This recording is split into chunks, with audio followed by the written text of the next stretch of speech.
साथियों नमस्कार, एक बार फिर से आपका स्वागत है आप ही की यूट्यूब चैनल रूल्स की पाठशाला में।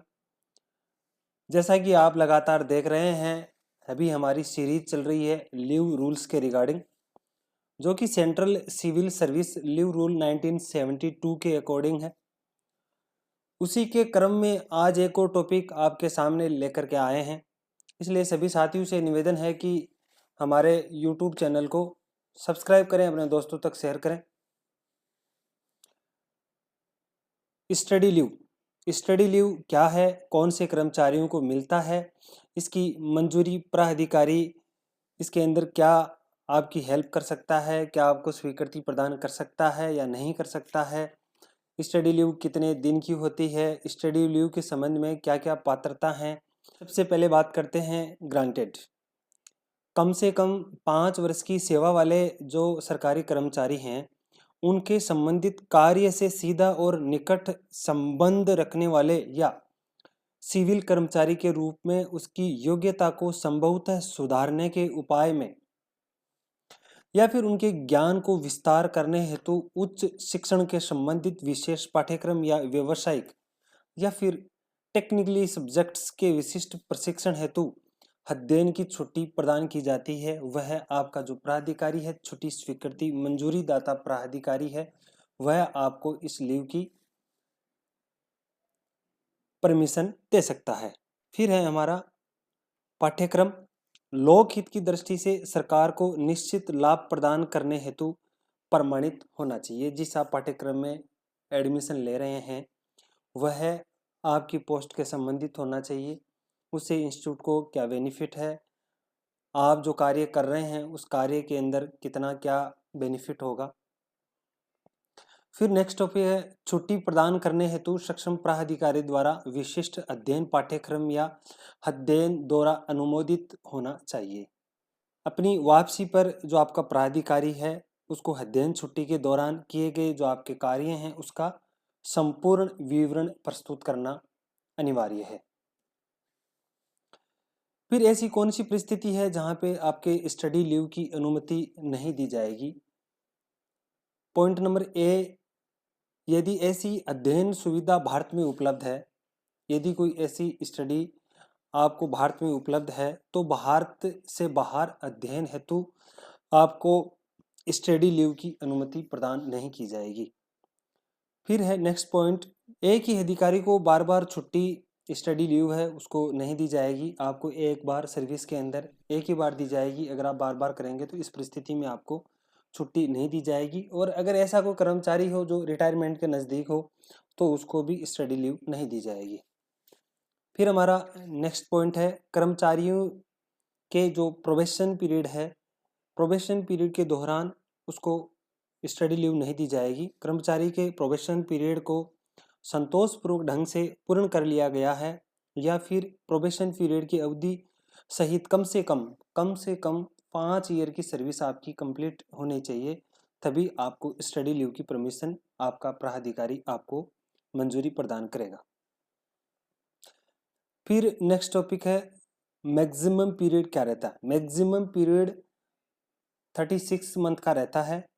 ऐसे देखा जाए तो सिर्फ CHS ऑफिसर्स को छोड़कर, CHS ऑफिसर्स हैं उनको 36 मंथ का रहता है और अन्य जो कर्मचारी हैं उनको 24 मंथ का 2 साल का रहता है। तथा एक बार या भिन्न भिन्न अवसरों पर, जैसे कि 2 साल का है तो आप एक एक वर्ष का भी कोई degree, diploma, PG diploma, DNB या समथिंग जो भी रहते हैं, एक एक साल के 2 या 2 साल का एक जो भी आप स्टडी करना चाहते हैं जिस कोर्स के अंदर जो आपके पोस्ट के रिलेटेड हो उसको ही लिए आप स्टडी लीव ले सकते हैं। इसके लिए आपका प्राधिकारी आपको स्टडी लीव की परमिशन दे सकते हैं। फिर नेक्स्ट पॉइंट है, यह है छुट्टी जो स्टडी लीव है, यह है this will not be debited to leave account, may be combined. ये जो स्टडी लीव हैं इनको आप किसी अन्य जो छुट्टी है उनके साथ भी सम्मिलित कर सकते हैं, किंतु निरंतर कंटिन्यू एब्सेंस की अधिकतम अवधि सामान्यतः should not be extended 28 month, generally 28 महीने से ज़्यादा एक्सटेंड नहीं होना चाहिए। PhD के संबंधित, तब आपको 36 मंथ के लिए आपकी यह छुट्टी एक्सटेंड करके आपको मिल सकती है। फिर हमारा नेक्स्ट टॉपिक है, अधिकारी द्वारा निर्धारित प्रपत्र से वांछित बंद पत्र निष्पादित किया जाएगा। आपसे बॉन्ड की रिक्वेस्ट कर सकता है आपका प्राधिकारी, इसलिए आपको बॉन्ड भी देना पड़ सकता है। बॉन्ड के अंदर जनरली ये है कि आप जैसे ही स्टडी लीव कंप्लीट करके आते हैं, उसके बाद में आपको 3 साल की या 5 साल की सर्विस इसी इंस्टीट्यूट को देनी रहेगी, क्योंकि इंस्टीट्यूट भी आपका अपना फायदा देखता है। फिर नेक्स्ट टॉपिक है, अगर आप आउटसाइड जा रहे हैं तो आपको फाइनेंस मिनिस्ट्री से अनुमति लेना आवश्यक है, सहमति लेना आवश्यक है। फिर हमारा नेक्स्ट टॉपिक है, यदि आपको जो कोर्स कर रहे हैं वह अध्ययन छुट्टी से पूर्व समाप्त हो जाता है। अध्ययन छुट्टी से पूर्व, जैसे कि आपने कोई कोर्स के लिए एडमिशन लिया और आप 24 मंथ्स की छुट्टी ले रहे हैं और आपका कोर्स 23 महीने के अंदर कंप्लीट होता है, तब पाठ्यक्रम की समाप्ति पर आपके अधिकारी कार्यभार पुनः ग्रहण करेगा। आप आकर के अपने ड्यूटी के ऊपर तत्काल प्रभाव से आपको ज्वाइन करना है। फिर नेक्स्ट टॉपिक है, लीव के दौरान सैलरी। जो आप स्टडी लीव लेकर के जा रहे हैं उसके दौरान आपका सैलरी का क्या रहेगा। जो भी अदर अलाउंसेज हैं वो भी आपको नहीं मिलेंगे। जनरली देखें तो दोनों के अंदर सिर्फ आपका जो बेसिक है डीए है प्लस एचआरए है, वही आपको ग्रांटेड किया जाएगा। बाकी कोई अलाउंसेज आपको स्टडी लीव के दौरान किसी प्रकार का आपको अलाउंसेज नहीं दिए जाएंगे। नेक्स्ट पॉइंट है अपना, in case of study leave approved by the government of India, employ shall be eligible. Employee है वो एचआरए के लिए एलिजिबल है at the place of study without proceeding certificate mention in annexure 3। इसके लिए आपको अनेक्जर 3 देखना है एचआरए के संबंध में। नेक्स्ट टॉपिक है, official granted study leave shall not be paid TA. जो कि मैंने पहले ही बताया, आपको किसी प्रकार के अलाउंसेज नहीं मिलेंगे, आपको ट्रांसपोर्ट अलाउंस नहीं मिलेगा, लेकिन असाधारण मामलों में राष्ट्रपति यात्रा भत्ता मंजूर कर सकता है। किसी भी स्थिति में शुल्क का भुगतान नहीं किया जाएगा। सरकारी कर्मचारी को उसके एम्प्लॉयर साइड से किसी प्रकार की फीस का भुगतान नहीं किया जाएगा, वह कर्मचारी को स्वयं को ही उसमें भुगतान करना रहेगा।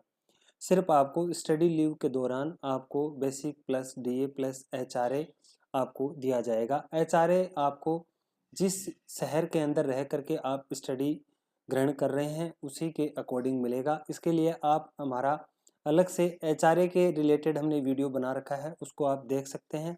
एचआरए की अलग अलग कैटेगरी के अकॉर्डिंग है। सिटी कैटेगरी के लिए XYZ आपको संपूर्ण जानकारी हमारे एचआरए के वीडियो में मिल जाएगी। अगर कर्मचारी स्टडी लीव के दौरान अगर वह किसी भी माध्यम से छात्रवृत्ति या वजीफा प्राप्त कर रहा है, उसके लिए कर्मचारी एलिजिबल नहीं है। नेक्स्ट टॉपिक है, कई ऐसी संस्थाएं हैं जिसके अंदर आप फेलोशिप करते हैं तो उसके लिए भी आपको स्टडी लीव स्वीकार्य है। पॉइंट नंबर ए है Jawaharlal Nehru memorial fellowship. Point number B है के बिरला फाउंडेशन। फिर है Indian institute of management. Next है Prabandh Vikas Sansthan Gurugram, management development institute Gurugram. Lok Nayak Jayaprakash Narayan national institute of criminology and forensic science. इनसे अगर आप फेलोशिप करते हैं तब भी आपको स्टडी लीव आपका प्राधिकारी आपको स्वीकृति प्रदान करेगा। इसके लिए फेलोशिप के लिए क्या क्या टर्म्स कंडीशंस हैं। पॉइंट नंबर 1 है फेलोशिप की संपूर्ण अवधि हेतु अध्ययन छुट्टी प्रदान की जाएगी। जो वीडियो के अंदर आपको 5 इंस्टीट्यूटें बताई हैं, जो 5 संस्थान बताई हैं, वहाँ से अगर आप फेलोशिप करते हैं तब भी आपको स्टडी लीव प्रदान की जाएगी entire period of the fellowship. Point number 2 है फेलोशिप के अंतर्गत प्राप्त लाभ के अतिरिक्त अधिकारी छुट्टी वेतन का पात्र होगा। जो अंतिम आहरित वेतन और जो महंगाई भत्ता है उसके बराबर उसको स्वीकार्य होगा। बाकी अन्य किसी भी प्रकार के जो अलाउंसेज हैं वो कर्मचारी को नहीं दिए जाएंगे। नेक्स्ट पॉइंट है अध्ययन छुट्टी के उपरांत त्याग पत्र या फिर सेवानिवृत्ति या फिर जिस पाठ्यक्रम में एडमिशन लिया है उसको पूरा नहीं करता है, तब उसकी क्या टर्म्स कंडीशन रहती हैं एम्प्लॉयर साइड से, गवर्नमेंट साइड से। इंस्टीट्यूट आपको जब स्टडी लीव देगी तब आपसे बॉन्ड जरूर भरवाएगी। तो बॉन्ड आपका 3 वर्ष का भरवाया जाएगा। 3 वर्ष तक आप अपनी नौकरी को नहीं छोड़ सकते हैं। या फिर अध्ययन छुट्टी से ड्यूटी पर वापस आए बिना ऐसा करता है तब अध्ययन पाठ्यक्रम को पूरा करने में असफल रहता है या फिर कोर्स कंप्लीट नहीं करता है। अगर आप बीच के अंदर नौकरी छोड़ के जाते हैं 3 साल से पूर्व, अगर आप कोर्स को कंप्लीट नहीं करके छोड़ देते हैं या आप रेजिग्नेशन देते हैं या आप ऐसी रिटायरमेंट लेते हैं, तो बॉन्ड टाइम के दौरान अगर आप कुछ भी करते हैं तो इसके लिए सरकार ने जितने आपको पैसे दिए हैं वो आपको वापस लौटाने होंगे। इसी के साथ में आज का टॉपिक हमारा यहीं द एंड करते हैं। इसी के साथ अलविदा। जय हिंद, जय भारत, जय जवान, जय किसान।